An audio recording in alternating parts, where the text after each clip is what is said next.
Hi, everyone. Welcome back for another episode of the Entrepreneur Aligned podcast. I'm your host, as always, Jarrod Musick. Today, I wanted to talk about one of our favorite topics, which is purchasing fun use real estate. So, located here in Colorado, in many cases, this is the classic ski house.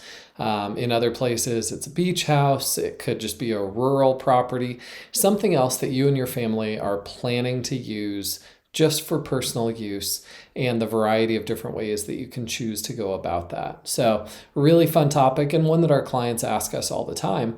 And this is even more complex for entrepreneurs because we're going through typically the mortgage qualification process as business owners, where tax returns can be a little bit more difficult to understand, especially for lending underwriters. So I'm going to use the example of a ski house as we go through this, but you can always substitute beach house, rural property, whatever it is that you're looking at for that second home for you and your family to use just for personal.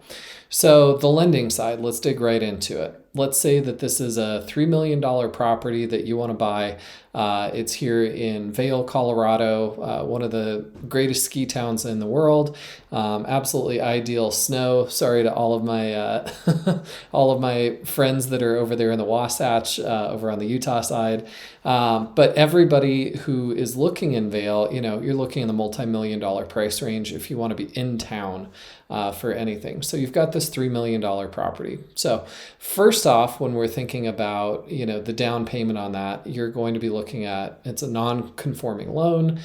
So much as you've probably done with your primary residence, you're getting above that 20% down payment to 25 or 30%. So in this case, just to make the math really easy, let's say that you have $1 million that you want to put toward it. So you're looking for a $2 million mortgage.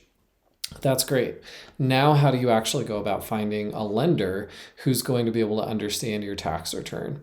One of our best strategies here is to work with CPAs and ask them, do you have clients who are in a similar situation who have recently bought property this year? Are there any of them where they would really recommend their mortgage broker or their lender?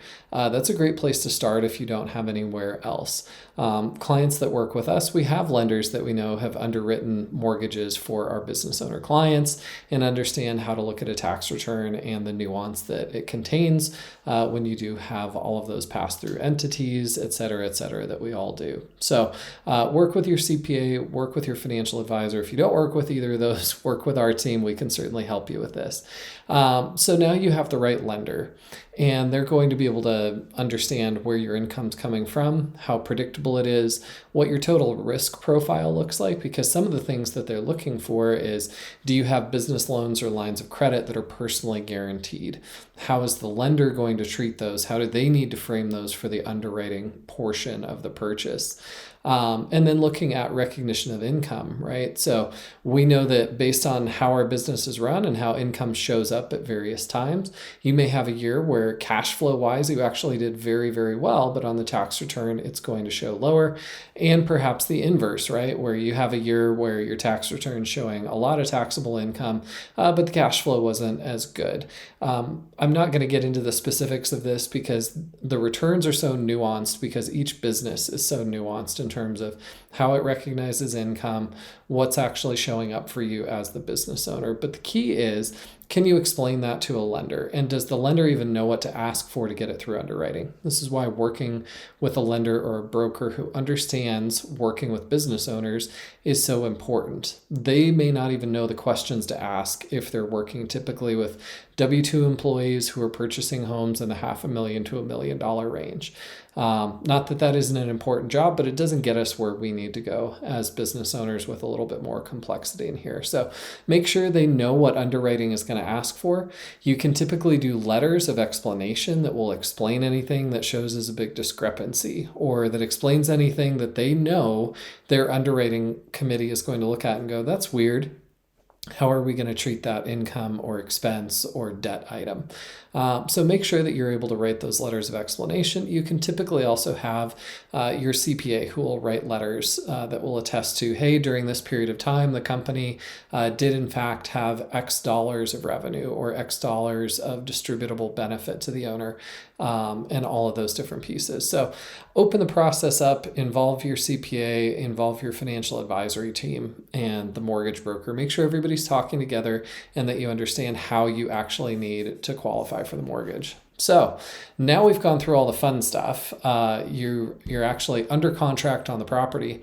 And then there's a couple different paths that you want to look at. Is this going to be an entirely personal use property, meaning you're not going to utilize it for business purposes, you're not going to rent it out when you're not utilizing it, you are just going to have it as available for you and your family to use whenever you want.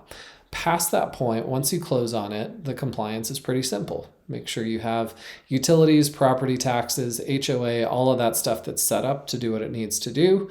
Perhaps you'll want a local property manager if you do live in an area with more extreme weather, like up in the mountains, or a coastal area where you have some of those storms that can roll through and cause significant property damage.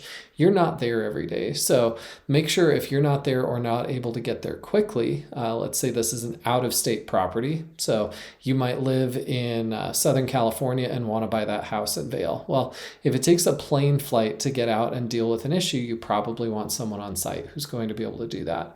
You can engage sort of on-demand property managers who can come through, do a walkthrough, make sure the home is still in good condition, everything's working. They can prep it for your arrival if you need groceries, if you need bedding put together, all of that kind of stuff. In any of these resort towns, there's a variety of different property manager options that you can choose to utilize. So find one who is going to be able to help you just oversee the maintenance and caretaking of the property, but isn't doing the turnover and the booking for short-term rentals or long-term rentals. There are great property managers who do those as well. So that's sort of on one end of the scale where it's just for you and your family. Make sure that it's not going to flood when you're not there. Make sure that you're able to pay your property taxes, not get hit with those unplanned for nasty grams that you're going to get from the county saying, hey, you owe us money and now you owe us penalties and interest. We've seen that happen with clients before.